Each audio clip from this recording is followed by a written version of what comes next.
A lei da ficha limpa é fruto de uma campanha por moralidade na política que durou mais de 13 anos. Em fevereiro de 1997, a Comissão Brasileira de Justiça e Paz da CNBB plantou a semente, com o projeto Combatendo a Corrupção Eleitoral. Em todo o Brasil, houve intensa mobilização e debate sobre o assunto. O resultado foi a entrega ao Congresso, em setembro de 2009, de 1.600.000 assinaturas de apoio ao projeto Ficha Limpa, coordenado pela CNBB e a OAB. Até que há 12 anos, em 2010, a lei da ficha limpa foi finalmente aprovada.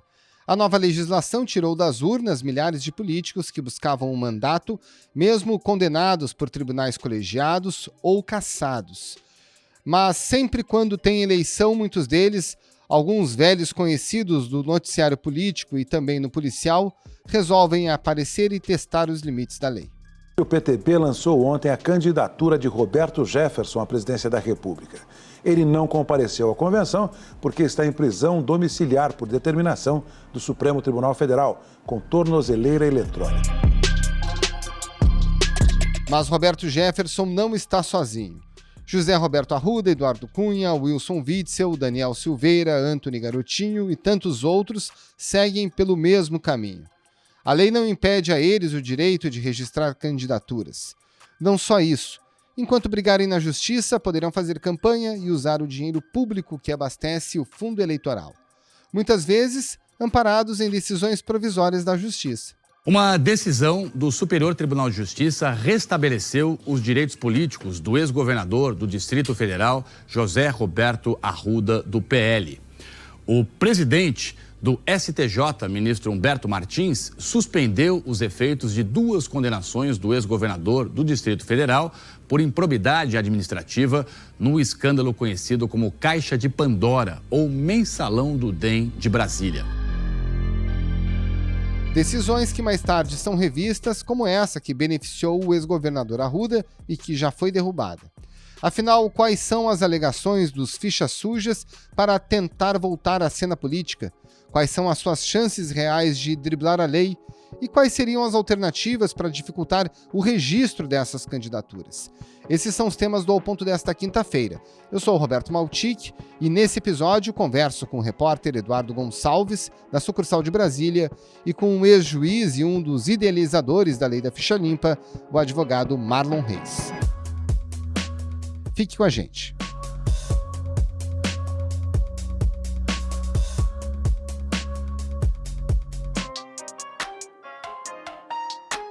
Eduardo Gonçalves, antes de mais nada, quais são as vedações legais que foram impostas pela lei da ficha limpa lá atrás, que continuam em vigor até o dia de hoje e que impedem a participação de um político nas eleições do Brasil, São vários os casos. Explica pra gente cada um deles, como funciona a questão também dos tempos, Por quanto tempo esse político fica inelegível em cada uma dessas situações. Eles se aplicam em 3 casos principais, O primeiro no caso de cassação, quando o político é cassado e aí ele fica inelegível pelo prazo de 8 anos. A inelegibilidade também é prevista, por exemplo, quando o político ele tenta driblar a cassação dele e renuncia ao mandato antes de ser definitivamente cassado. Mesmo assim, a lei da ficha limpa entende que ele é inelegível também pelo prazo de 8 anos. E quando ele é condenado por um órgão colegiado, ou a partir da segunda instância, E aí entra tanto nos casos criminais como nos casos cíveis, e aí, a partir do momento que ele é condenado, ele fica 8 anos inelegível, e depois do cumprimento da pena, ele também fica inelegível pelos 8 anos seguintes. Isso é o que diz a lei da ficha limpa de 2010. Isso vale para qualquer tribunal colegiado, Por exemplo, um deputado federal com mandato que é julgado diretamente pelo Supremo ou teve uma condenação por uma turma do Supremo, portanto por mais de um juiz. Nesse caso, ele também está abarcado pela lei da ficha limpa, correto? Correto, isso se aplica para esses casos Supremo. Aí até a lei diz órgão colegiado, acho que já pensando nesse tipo de caso. Pois é, e aí existem inúmeros políticos, né, Eduardo, segundo a lei da ficha limpa, que estariam barrados de participar das eleições, e certamente a gente vai ver isso durante as chamadas impugnações que são colocadas à justiça pelo Ministério Público, né? E muitos deles são notórios, como você e o Bernardo Mello identificaram na reportagem publicada aqui pelo Globo, começando pelos casos mais clássicos, que são aqueles políticos que tiveram uma condenação em ação penal ou mesmo por improbidade administrativa em tribunal colegiado e mesmo assim eles querem se candidatar. Que nomes são esses? A gente tem 2 casos emblemáticos aí que já se lançaram na eleição desse ano, que são o Roberto Jefferson, né, que é o presidente de honra do PTB, e o deputado Daniel Silveira, também do PTB. O Jefferson, como já é sabido, foi condenado no processo do Mensalão, lá em 2012, foi condenado pelos crimes de corrupção passiva e lavagem de dinheiro. Ele chegou a ter a pena extinta em 2016, por um indulto concedido pelo ministro Barroso, do STF, e aí, justamente pela regra ali da lei da ficha limpa, a partir do momento que a pena dele foi extinta, ele teria mais 8 anos inelegível. Mesmo assim, na convenção que teve no PTB agora, ele foi lançado pré-candidato à presidência da República pelo partido, né? O Daniel Silveira é um caso um pouco diferente. Ele foi condenado no Supremo nesse ano, naquele processo ali das ameaças aos ministros do Supremo, e foi condenado pelo plenário ali do Supremo, portanto um órgão colegiado. Num vídeo divulgado na internet, o deputado defendeu o fechamento do Supremo, o que é inconstitucional. E também fez apologia ao AI-5, o ato mais duro da ditadura militar. E logo em seguida ele recebeu aquele perdão do presidente Jair Bolsonaro, né? Mesmo assim, ele estaria inelegível por essa ideia de que o indulto, o perdão, ele só abarca a questão da pena em si, de você estar preso ou não, e não a consequência da pena, que seria a inelegibilidade. Agora, Eduardo, tem aqueles políticos que estão impedidos de participar porque tiveram os mandatos cassados, né? E chamou muito a atenção o caso do ex-deputado Eduardo Cunha, o ex-todo-poderoso da Câmara, que inclusive tem papel de destaque na articulação da campanha do presidente Jair Bolsonaro, né?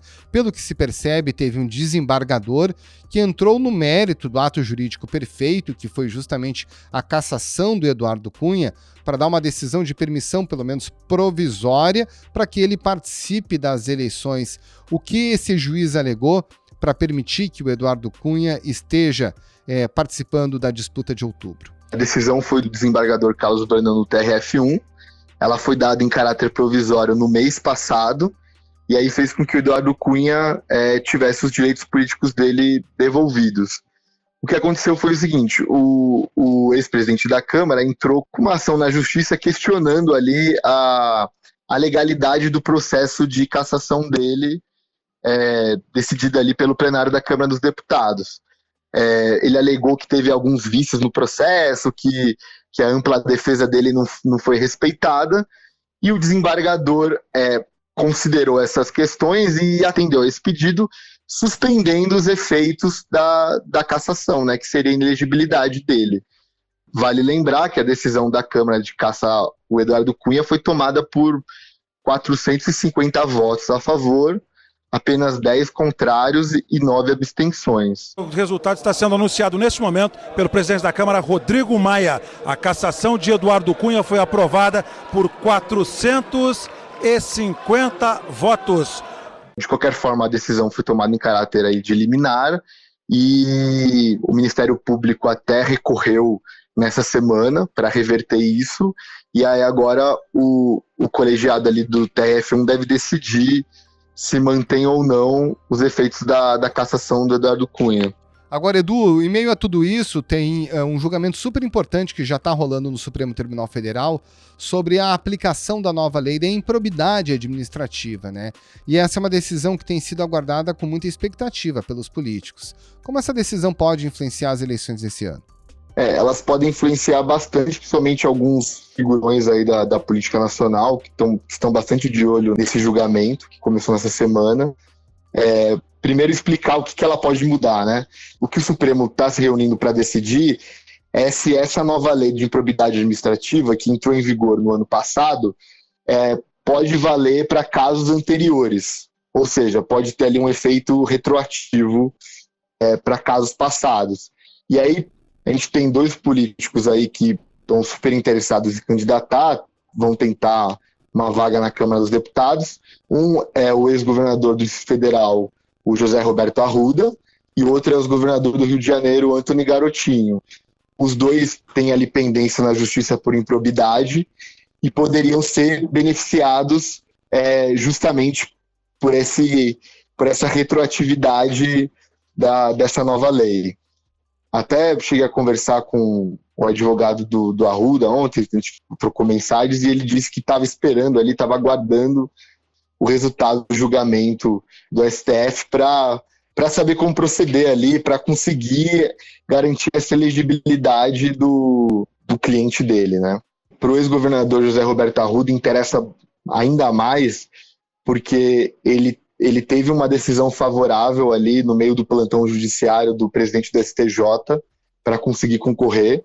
Era uma decisão que anulava as condenações de segunda instância dele por improbidade administrativa, que era justamente o que deixava ele inelegível. E aí, depois que acabou o plantão judiciário, voltou o ministro, que era o relator do processo mesmo, e tomou uma decisão de revogar essa liminar. E aí, então, ele voltou a ficar inelegível justamente pelas condenações em segunda instância que ele tinha por causa dessa infração de improbidade administrativa. E aí, por isso que até para ele, em especial, interessa ainda mais conseguir reverter essa questão da inelegibilidade aí pela nova lei de improbidade. Todos esses nomes sobre os quais a gente conversou podem fazer o registro, né? Cabe, no caso, ao Ministério Público, aos adversários políticos, entrar com ações pedindo a impugnação, né? Sim, todos eles podem fazer o registro. É até uma crítica que alguns especialistas fazem, né, que isso deveria ser analisado antes, mas não, todos eles podem fazer o registro, e aí tem um prazo ali, geralmente de 20 a 30 dias, que o TSE, o Tribunal Regional Eleitoral, analisa os documentos, as certidões criminais, para avaliar se eles se eles podem ser eleitos ou não, né? Esses atos de impugnação, né, que eles chamam, quem move esses atos ou é o Ministério Público Eleitoral, ou é algum candidato adversário, ou é um partido, ou é a federação, enfim, tem que ser provocado para decidir sobre isso. Eduardo Gonçalves, muito obrigado pela sua participação, um abraço e um bom trabalho. Obrigado, Maltic, até, tchau, tchau.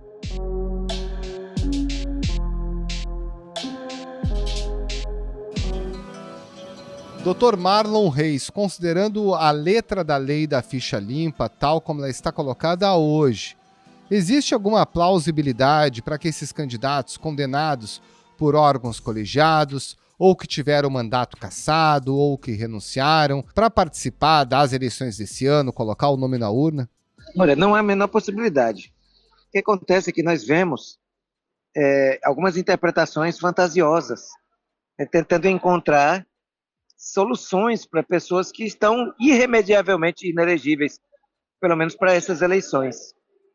Então, por exemplo, situação de pessoas que tiveram a pena que não pode mais ser aplicada em virtude de graça ou indulto.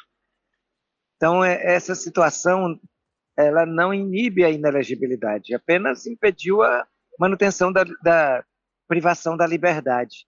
Só para dar um exemplo, então, o que eu vejo é uma vontade muito grande, né, de se apresentar candidato por parte dessas pessoas, mas afrontando totalmente o espírito da lei da ficha limpa. Pois é, agora em que medida que os próprios juízes não acabam alimentando o desprestígio da lei da ficha limpa, né? Dando autorizações provisórias em caráter liminar que caminham no sentido contrário à lei vigente. Como isso é possível de acontecer? Bom, acontece que existe todo um mecanismo recursal que serve não apenas para os políticos, mas para todos. Muitas vezes eles conseguem utilizar com sucesso alguma saída dessas, mas em regra não é isso que acontece. O que acontece é que são apenas interpretações meio fantasiosas, otimistas demais, que acabam levando esses candidatos a esbarrar na própria justiça. Tentam, isso é muito frequente nas eleições, se apresentam candidatos mesmo não podendo, e depois acabam sendo excluídos do processo durante a campanha. Agora, eu queria me pegar um caso específico do ex-deputado Eduardo Cunha, que me pareceu bastante singular. Eu conversei agora há pouco, inclusive, com o Eduardo Gonçalves a respeito disso. Teve um desembargador que fez um juízo de valor sobre a constitucionalidade do processo que levou à cassação do Eduardo Cunha.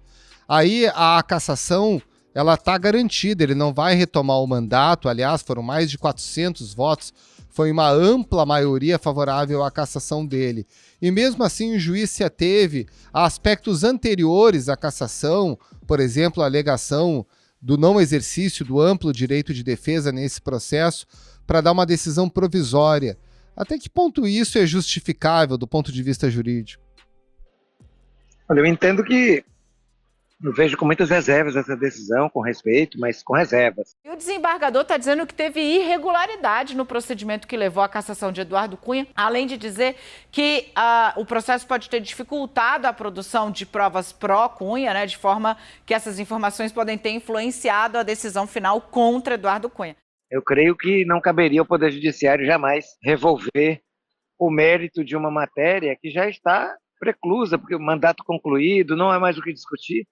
Quer dizer, evidentemente que o propósito dele é exclusivamente eleitoral. Felizmente, no caso dele, não é essa a única barreira dele, pelo contrário, ele esbarra em condenações criminais, condenação pela Lava Jato, e teria que remover muita coisa para poder ser candidato. Eu não vejo um mínimo de plausibilidade numa candidatura de Eduardo Cunha. Agora, tem um debate super polêmico, né, doutor, que diz respeito a esse sistema no qual os políticos reconhecidamente inelegíveis, eles podem fazer o registro da candidatura. Aí eles fazem campanha, eles utilizam os recursos do fundo eleitoral, dinheiro público, nesse caso, portanto, com base em decisões provisórias, vão se arrastando com recursos durante o próprio processo eleitoral. Na sua avaliação, esse sistema, ele funciona adequadamente e dentro da Constituição brasileira ele poderia sofrer algum tipo de ajuste? O sistema legal é esse, e não é bom. Ele não está previsto na lei da ficha limpa, é um sistema que decorre da aplicação da lei das eleições, onde estão previstas as normas para o registro de candidaturas, e ali se estabelece que a impugnação ao pedido de registro de candidatura é feita quando a campanha já está iniciada, porque quando o candidato inicia sua campanha, ele apenas requereu o registro da candidatura. E ele vai debater se pode ser candidato ou não durante a campanha. Isso é um erro grosseiro da lei, que precisa ser mudado. Eu, particularmente, tenho defendido uma espécie de ação declaratória de elegibilidade, que teria que ser proposta antes do período de registro para a pessoa poder concorrer com tranquilidade de que preenche os requisitos. Isso precisa ser mudado.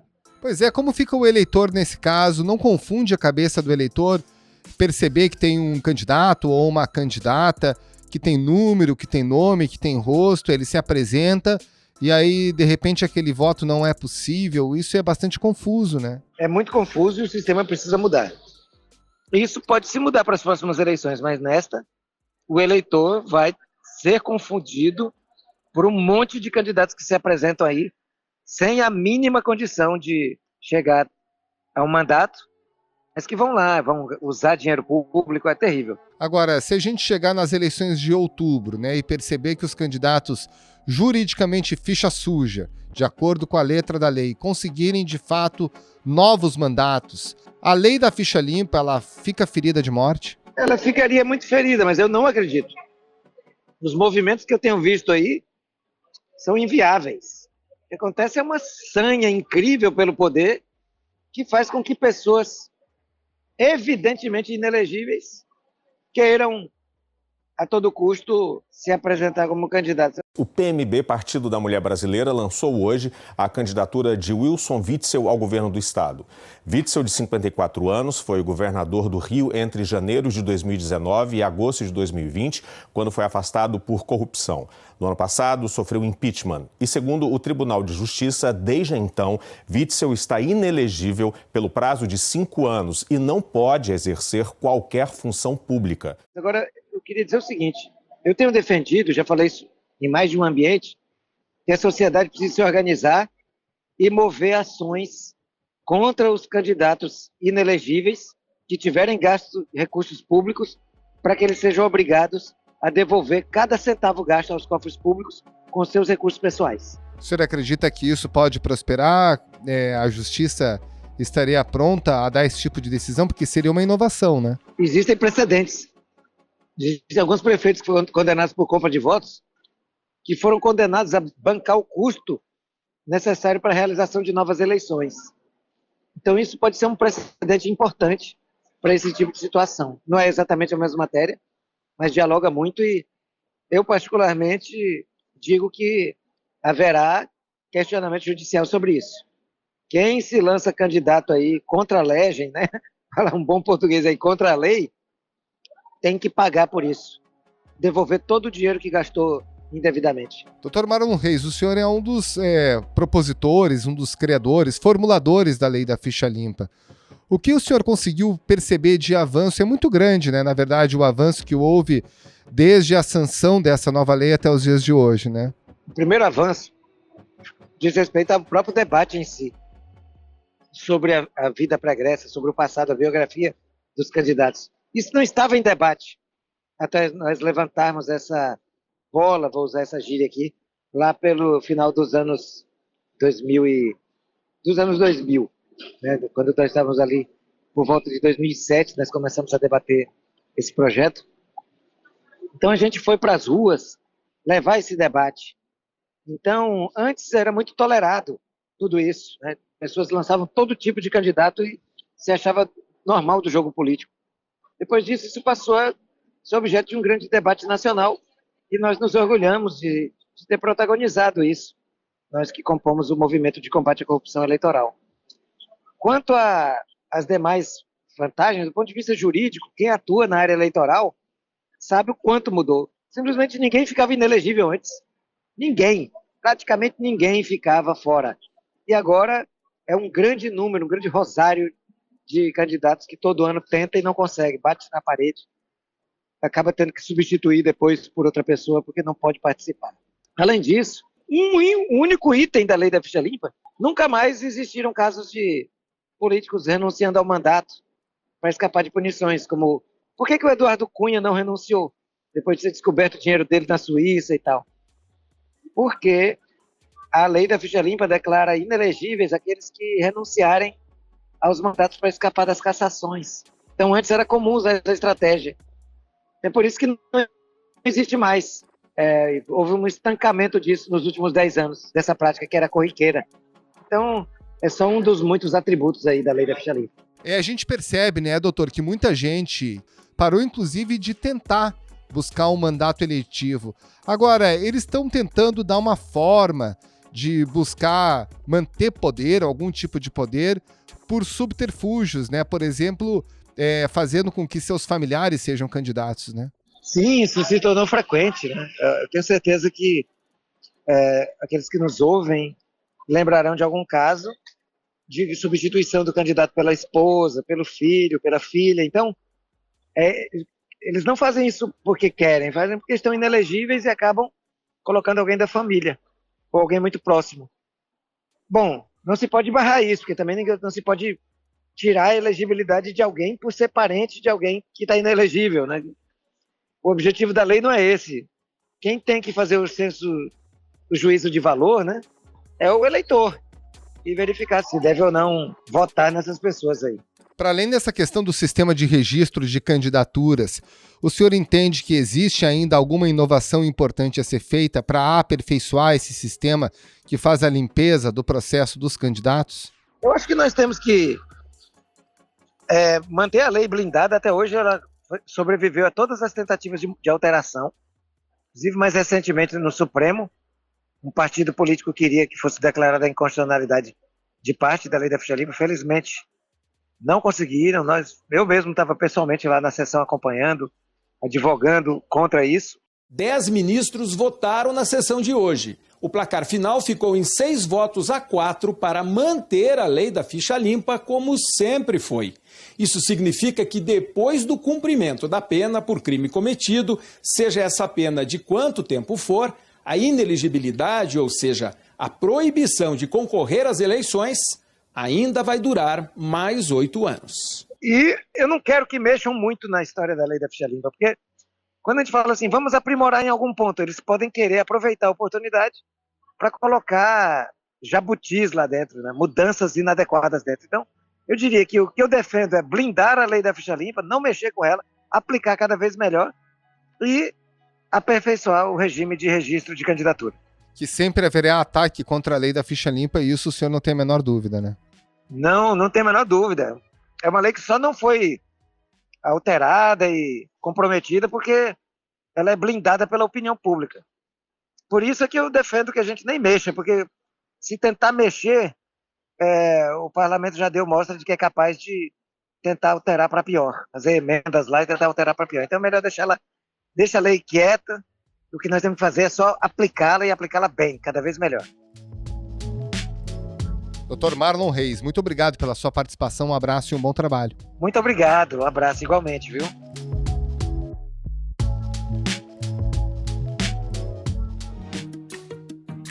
Esse foi o Ao Ponto de hoje, o podcast diário da redação do Globo. Nessa conversa, a gente conta com a participação de toda a equipe do jornal, as mesmas pessoas que levam até você informação e análise de qualidade todos os dias. Quer saber mais? Assine o Globo. Acesse assineoglobo.com.br e confira todas as notícias e reportagens especiais.